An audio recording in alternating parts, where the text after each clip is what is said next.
Hi, Ashley. Pleased to meet you. My name is Makgola. I'm an engineer by training and background. I'm currently the managing director of Alstom Rolling Stock South Africa, where we are focused in providing mobility solutions, rail to be more specific. Nice to meet you, Ms. Makalolo. I hope I'm pronouncing the name right.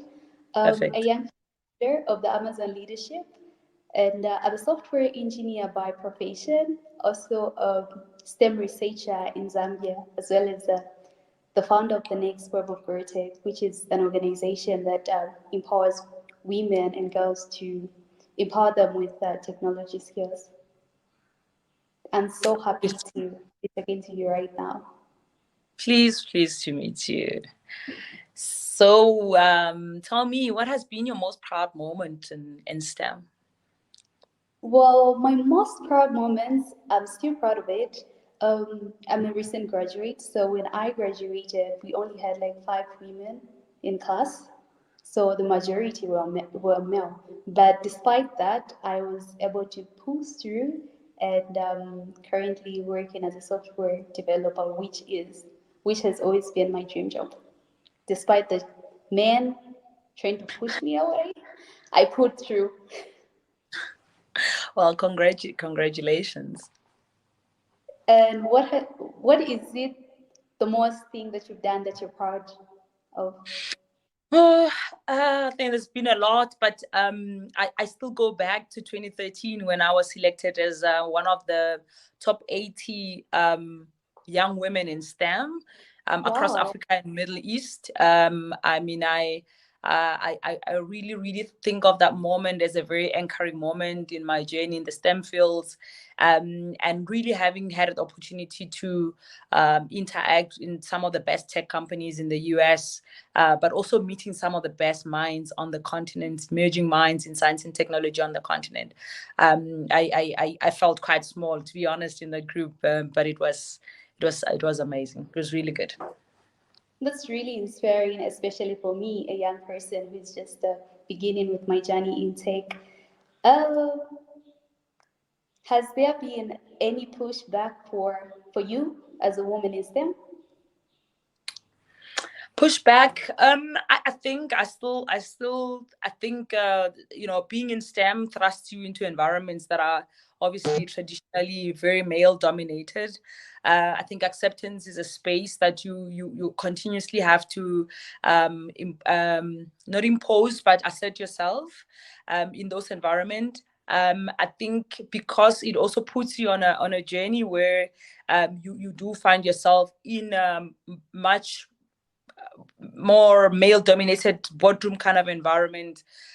It socially creates issues, I think. But I think my level of self-awareness is such that, I've always been clear that I seek not permission to be in this environment. And but it's a continuous process to assert yourself in those environments, that you're not there by virtue of any other person, but you're not seeking permission to be there, but you are there, and that you have value to offer around the table. And for you, you're very young. There must be some interesting moments. Yeah, actually, being in a male dominated field hasn't been intimidating on my end, honestly. So I wouldn't say it's a challenge, but the challenge that I've faced, a pushback that I've faced is because I'm still a beginner and I'm still learning. So there are moments where I'm stuck on a certain project and I took longer than a senior dev would do it. So that has been, and if the moments where I feel like giving up, but it only gives me an opportunity to learn every day and ask around how they do it, despite being around me. And I use them as my guide to help me with the projects. Well, engineering requires precision, so you will get better. You'll get better at it. Thank you. I'm definitely looking forward to that. So you are early in your career, and you chose to go into a STEM field. If you could rewind a couple of years, would you still do this again? Yes, I would definitely. I would definitely, because Actually, what really inspired me to be in tech was I wanted to be a detective, and I was really interested to see how I would use tech to solve these crimes. So that was my goal until I made programming, where I'm currently doing the development part. It's a bit challenging, but I don't think I would go back to find another career because I really want to be a role model for the next generation and show the girls that being a girl in tech is something you should be proud of and you can do it out there. What about you? Absolutely. I don't think I would have it any other way. And I mean, just to borrow from you wanted to be a detective.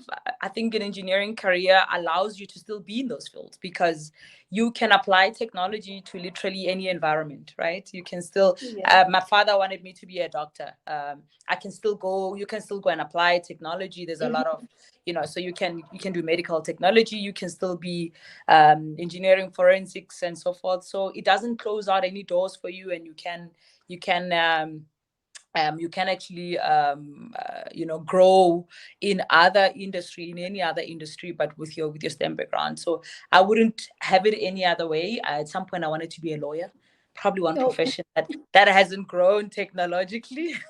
okay. But very happy with my choice. I think it has allowed me to be in many very different and diverse environments. So I certainly would still do would still choose a career in STEM, in the STEM fields, and I would still encourage young people, and I still encourage young people to consider a career in STEM. You can land anywhere, literally. It's really important because STEM is part of our daily life, and we Absolutely. as girls, we're not going to have it any way No, round, rather to face it. absolutely agree. So, do you have any words to anyone looking up to your career path? What would you like to say to them? It's possible. It's doable. Um, have the courage to step up. I'm being simplistic in it's doable because there's a lot of hard work involved. There's a lot of sacrifice involved. What I always tell young people about careers and driving careers is that it's important that you make active choices about your life and how your life must unfold. So the trade-offs that you want to make, the effort, the sacrifice that you want to make must be in direct proportion with the outcomes that you want. So this, I think it's possible for young people to be where I am today. But it's a lot of hard work. But the opportunity and the space is there for them to step up and to actually be in the space. And I really am hopeful that with what we do in this generation, that the next generation doesn't have to have the sort of conversations that we have today, and that we start to mainstream some of these topics, that they become normal in the boardroom, and that we actually just focus on solving some of humanity's difficult challenges that we face today, and that we're not always having conversations about creating space for women on the desk and around the table and legislating these kind of things, and that this is just how humanity functions, that we leverage on the total of humankind to participate, to have the freedom to participate and to choose to participate in any other way. So this is my hope for our generation, that we push enough for the next generation to not have to contend about male dominated environments, and at what point do we actually get to normality, and this is just a way of being on this planet. That's all we're asking for. Nothing more. And it should be no surprise to have women in any office, and it should be acceptable, and it should be something that we want to do. What about yourself? What would you say to your Well, young? to add on what you say before I would go ahead, I'm really impressed because I myself am really encouraged from your words, and it also gives me the courage to forge ahead as a young female in STEM, looking at what you've achieved, and it truly shows that everything is achievable and doable. Well, what I would like to say to my fellow girls out there and women is that if you know everything, there's no point of learning. So it's really important that we get patient with ourselves. Of course, being a young female in tech and as a beginner, you've got so many things to learn. So you really have to be patient with yourself.